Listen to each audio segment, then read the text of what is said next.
ഇന്ന് നമുക്ക് ക്യൂട്ട് ആയിട്ട് ഒരു വാൾ ഡെക്കോർ ചെയ്താലോ? ഇതാ ഇതുപോലെ ഇരിക്കും.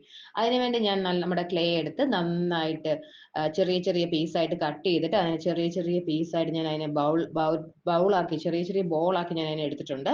എന്നിട്ട് അതിനെ ഞാൻ ഈ പിക്ചറിൽ കാണുന്ന പോലെ ഒട്ടിച്ചു കൊടുത്തതിന് ശേഷം അതിന്റെ ഇടയ്ക്ക് അതിന് നടുക്കൂടെ ഒരു ചെറിയ ഒരു ലൈൻ ഇട്ട് കൊടുക്കുമ്പോൾ ഒരു ഫ്ലവർ ഷേപ്പ് നമുക്ക് കിട്ടും. അങ്ങനെ ഞാൻ കുറെ ഏറെ ചെയ്തിട്ടുണ്ട്. അതുപോലെ ചെയ്തെടുത്തിട്ട് എനിക്ക് കുറെ ഇഷ്ടപ്പെട്ട കളർ ഞാൻ അടിച്ച് പല പല ഡിഫറെന്റ് കളേഴ്സിലുള്ള ഫ്ലവർ ഞാൻ ഓൾറെഡി ചെയ്തെടുക്കുന്നുണ്ട്. അപ്പം അത് ചെയ്ത് വെച്ചിരിക്കുന്നതാണ് നിങ്ങൾ കാണുന്നത്.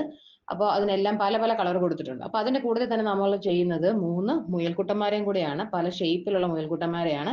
ഈ മുയൽക്കുട്ടന്മാരുടെ ഈ ഐഡിയ എനിക്ക് പിൻട്രസ്റ്റിൽ നിന്നാണ് കിട്ടിയത്. അപ്പൊ ഞാനൊന്ന് ട്രൈ ചെയ്ത് നോക്കാമെന്ന് കരുതി. എത്രത്തോളം സക്സസ് ആവുമെന്ന് അറിയത്തില്ല. ബട്ട് എന്നാലും നമ്മുടെ ഫസ്റ്റ് അറ്റംപ്റ്റുകളാണല്ലോ. നമ്മളിങ്ങനെ ആദ്യമായിട്ടാണ് ക്ലേ കൊണ്ടുള്ള ക്രാഫ്റ്റ് ഒക്കെ ചെയ്ത് നോക്കുന്നത്. അപ്പൊ ഓരോ ക്രാഫ്റ്റുകളിൽ നിന്നും നമ്മളിങ്ങനെ ഓരോന്നോരോന്ന് പഠിച്ച് പഠിച്ച് സെറ്റ് ചെയ്തപ്പോൾ എടുക്കുമ്പോൾ നമ്മൾ ലാസ്റ്റ് ആണ് നമുക്ക് അതിന് പെർഫെക്ഷൻ കിട്ടുന്നത്. പക്ഷെ ഇപ്പൊ ഇതെല്ലാം എന്റെ ആദ്യത്തെ അറ്റംപ്റ്റ് ആണ്. അപ്പം കുറെ മിസ്റ്റേക്കുകൾ കാണും. എല്ലാവരും ഞാനൊരു പ്രൊഫഷണൽ അല്ല. അപ്പം ഒത്തിരി മിസ്റ്റേക്സ് ഇതിനകത്ത് കാണും. അപ്പൊ എന്നാലും നമ്മൾ അതിനെ കറക്റ്റ് ചെയ്ത് കൊണ്ടുവരാൻ ശ്രമിക്കും.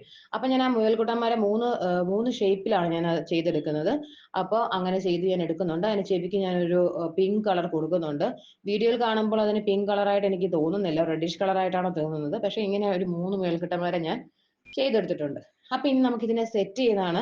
ഇത് ഒരു ദിവസം ഫുൾ ഞാൻ ഡ്രൈ ചെയ്യാൻ വെച്ചു. എന്നിട്ട് ഞാൻ അതിനെ വാർണിഷ് അടിച്ചു. വാർണിഷ് അടിക്കുന്നുണ്ട്.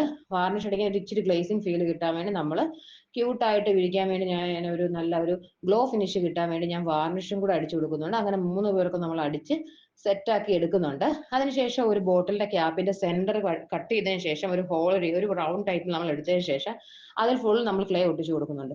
എന്നിട്ട് നമ്മൾ ഒരു വാർണിഷിന്റെ കളർ തന്നെ ഒരു ടീക്ക് ഫിനിഷ് ആയിട്ടുള്ള കളർ നമ്മൾ അതിൽ അടിച്ചു കൊടുത്തിട്ട് നമുക്ക് ആ ഒരു വുഡൻ കളർ കിട്ടാൻ വേണ്ടി നമ്മൾ അത് അടിച്ചു കൊടുത്തു. എന്നിട്ട് നമ്മൾ നമ്മുടെ ഈ ഉണ്ടാക്കി വെച്ചിരിക്കുന്ന ഈ ഫ്ലവേഴ്സിനെ എല്ലാം അതിലോട്ട് സെറ്റ് ചെയ്ത് കൊടുക്കുന്നുണ്ട്. അപ്പം നിങ്ങളുടെ ഇഷ്ടത്തിൽ സെറ്റ് ചെയ്യാം. ഞാൻ എൻ്റെ ഒരു ഐഡിയ വെച്ചിട്ട് എനിക്ക് തോന്നിയതുപോലെ എനിക്ക് ഇഷ്ടപ്പെടുന്ന കളറുകളൊക്കെ വെച്ച് ഞാൻ എനിക്ക് ഫീൽ ചെയ്ത രീതിയിൽ ഒട്ടിച്ചെടുക്കുന്നുണ്ട്. അതുപോലെ തന്നെ കുറച്ച് ലീവ്സും ഒക്കെ ഞാൻ അവിടെ ഇവിടെ ഒക്കെ വെച്ച് കൊടുത്ത് ഇത് ഫെവിക്കോൾ ചെയ്യുന്നതുകൊണ്ട് കുറച്ച് ഒട്ടാൻ പാടുണ്ട്. ബട്ട് എന്നാലും നമ്മൾ ഇച്ചിരി നേരം ഒന്ന് ഹോൾഡ് ചെയ്ത് വെച്ച് അതിരിക്കും. അപ്പൊ ഇങ്ങനെയാണ് ഞാൻ സെറ്റ് ചെയ്തെടുത്തത്. ഇനി ഇതിന്റെ എല്ലാ ഇടയ്ക്കും ഇടയിലായിട്ട് നമുക്ക് ഒരു ഇച്ചിരി ഒരു ലീഫ് ഒക്കെ വെച്ച് കൊടുത്ത് 2 ലീഫൊക്കെ വെച്ച് കൊടുത്ത് നല്ലൊരു കിടിലൻ ലുക്ക് ഒക്കെ. അപ്പൊ ഫൈനൽ ലുക്ക് നമ്മുടെ ഇതാണ്. അപ്പൊ നിങ്ങൾ എല്ലാവരും ഞങ്ങളുടെ വീഡിയോ സപ്പോർട്ട് ചെയ്യുക, സബ്സ്ക്രൈബ് ചെയ്യുക, നമ്മുടെ ഗിവ് അവേ മറക്കരുത്. Thanks for watching.